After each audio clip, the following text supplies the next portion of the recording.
I never imagined my life would change so drastically. Growing up, my parents had been my rock, my constant support. We weren't wealthy, but we were happy. When I lost them in a tragic car accident just 2 years after my marriage to Liam, my world fell apart. Their absence left a void that I thought could never be filled. At first, Liam was supportive, holding me as I cried myself to sleep night after night, but things began to shift subtly, like a shadow creeping in at the edges of my life. Liam came from a well-off family. His parents, Harold and Marjorie, were influential, wealthy, and, most of all, cold. They had never approved of me. Marjorie once told me at a family gathering, "You're lucky my son sees something in you. Don't forget where you come from." I brushed it off then, thinking it was just her way of asserting dominance, but after my parents' death, her words seemed to echo in every interaction we had. Initially, I moved in with Liam's family temporarily while we searched for a new place. What started as temporary, though, turned into something far more sinister. Marjorie's disdain turned into outright hostility. She assigned me chores around the house as if I were the live-in maid. "If you're staying under this roof, you'll need to pull your weight," she'd say with a saccharine smile that barely masked her contempt.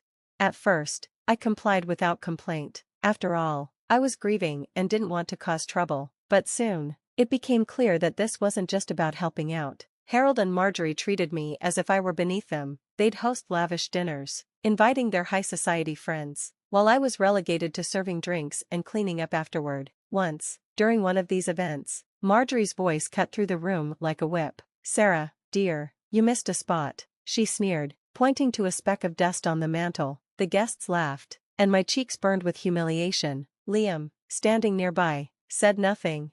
I tried to talk to Liam about it that night. "Your parents treat me like I'm their servant," I said, my voice trembling. He sighed, running a hand through his hair. "They're just old-fashioned. Sarah, don't take it personally. It's their house, after all." "Old-fashioned?" I repeated incredulously. "Liam, they're demeaning me, can't you see that?" "Just let it go," he said, turning away. That was the beginning of the wedge that started to grow between us. One evening, Marjorie's friend, Evelyn, came over for tea. I was in the kitchen, preparing a tray, when I overheard their conversation. "Honestly, Marjorie," Evelyn said, "why does she even stay here? You'd think she'd have some pride."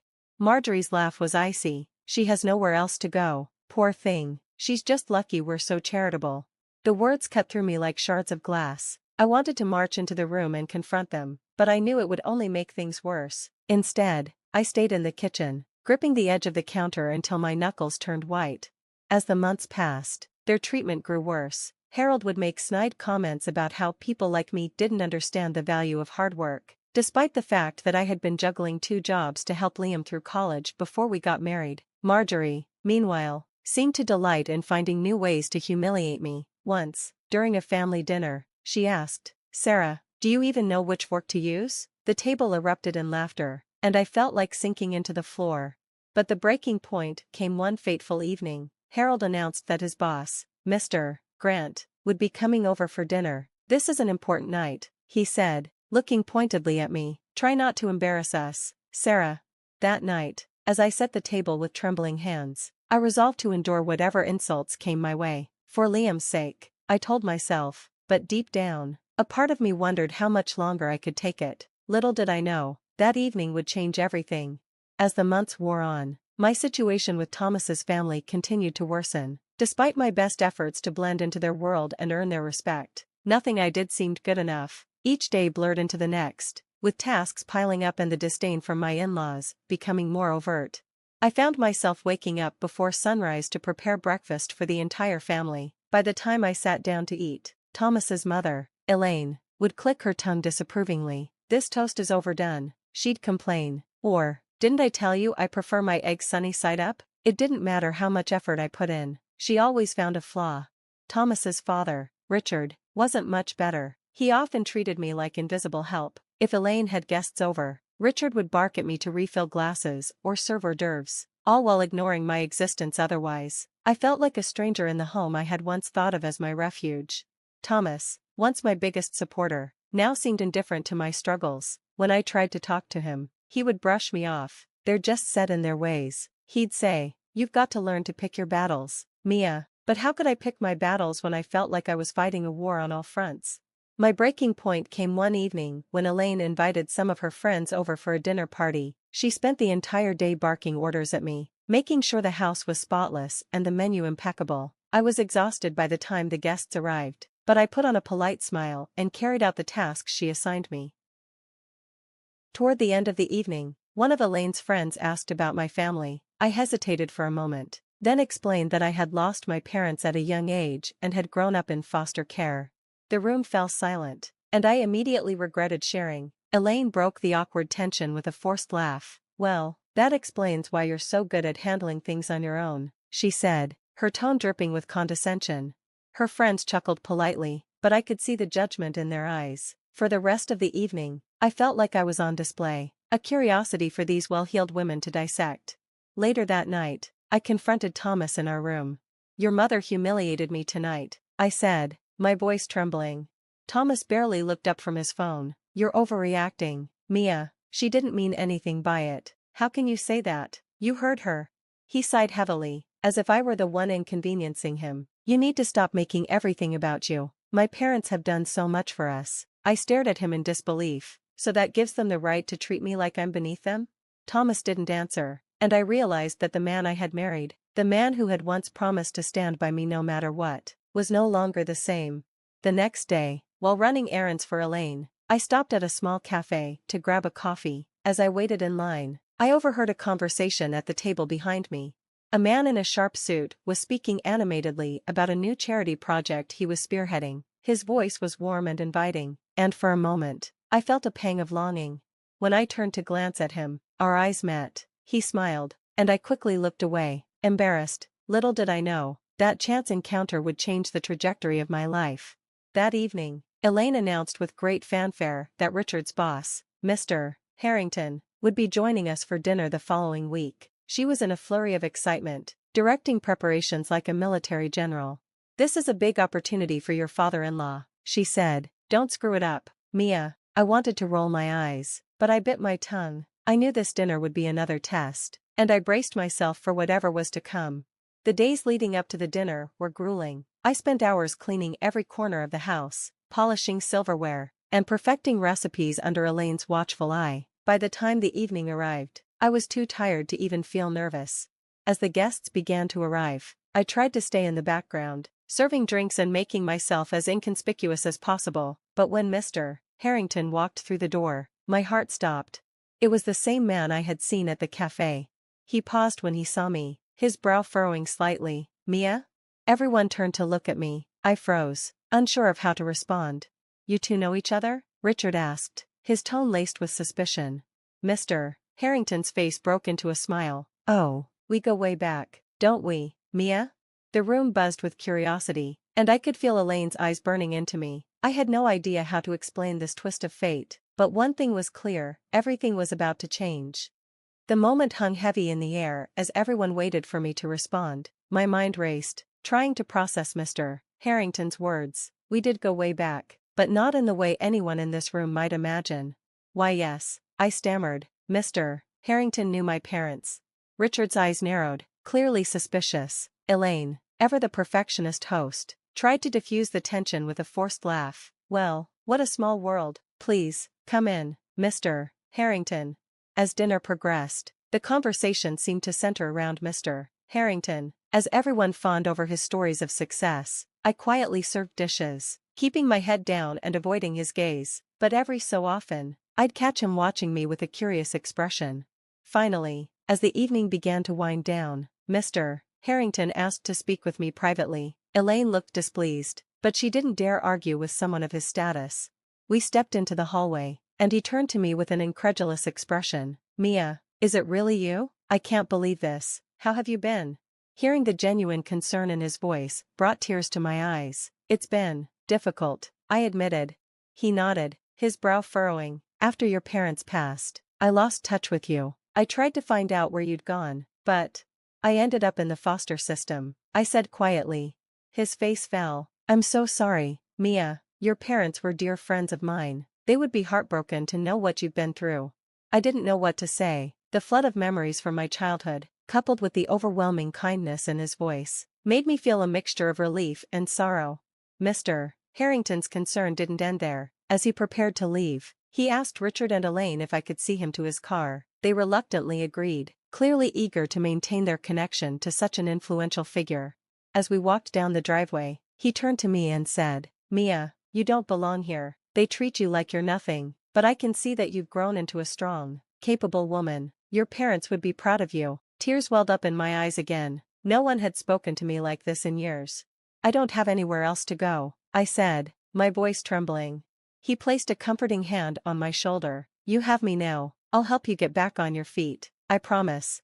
Over the next few days, Mr. Harrington's words stayed with me. For the first time in years, I felt a glimmer of hope. I began to imagine a life beyond the walls of Thomas's family home, a life where I could reclaim my sense of self-worth. But breaking free wasn't going to be easy. I knew that Elaine and Richard would never let me go without a fight. They saw me as nothing more than a convenient housekeeper, someone who could be easily controlled. That's when Mr. Harrington reached out to me with a plan. One afternoon, while Elaine and Richard were out, I received a call from Mr. Harrington. He told me about a job opening at his company, one that he believed I'd be perfect for. "I know it's a lot to process," he said, "but I want you to think about it. This could be your chance to start fresh." I hesitated. The idea of working for someone as accomplished as Mr. Harrington was both exciting and intimidating, but more than that, I feared how Thomas and his family would react if they found out. "You deserve this, Mia," he added. "Don't let anyone convince you otherwise." That evening, as I tried to muster the courage to tell Thomas about the opportunity, a confrontation erupted. Elaine stormed into the kitchen, furious that I had forgotten to polish the silverware for an upcoming party. "You can't even do the simplest tasks right," she snapped. Before I could respond, Thomas chimed in, "Mom's right, Mia, you've been slipping up a lot lately." His words felt like a slap in the face. After everything I had endured, this was how they saw me? Something inside me snapped. I thought of Mr. Harrington's offer, of his belief in me, and of the life I could have if I was brave enough to take a step forward. I looked Thomas in the eye and said, "I'm done." His brow furrowed. "What are you talking about?" "I'm done being treated like a servant. I'm done living in a house where I'm not respected. I'm leaving." The room fell silent. Elaine and Richard stared at me in shock, and for once, Thomas had no words. That night, I packed my things and left. As I walked out the door, I felt a mixture of fear and exhilaration. I didn't know what the future held, but I knew one thing: I wasn't going to let anyone hold me back anymore. I stood on the sidewalk outside Thomas's family home, clutching my small bag of belongings. The house loomed behind me, cold and unwelcoming, but as I took my first steps away, I felt the weight begin to lift from my shoulders. That night, I stayed at a small motel, using the little savings I had managed to squirrel away. I replayed the events of the day in my mind, wondering if I had made the right decision. Doubts crept in, but then I thought of Mr. Harrington's words. "You don't belong there, Mia, you're capable of so much more." I resolved to believe in him and in myself. The next morning, I called Mr. Harrington to let him know I had left. He was relieved and immediately arranged for me to meet him at his office downtown. Walking into his sleek corporate building, I felt out of place. Everyone was dressed sharply, moving with purpose, and I couldn't help but feel self-conscious in my worn-out clothes. But when Mr. Harrington greeted me with a warm smile, some of my nervousness melted away. "I'm so glad you came," he said, ushering me into his office. "I've been thinking about how we can get you started on the right foot." He explained the job he had in mind for me, an entry-level administrative role. It wasn't glamorous, but it was an opportunity to learn, grow, and, most importantly, to earn my independence.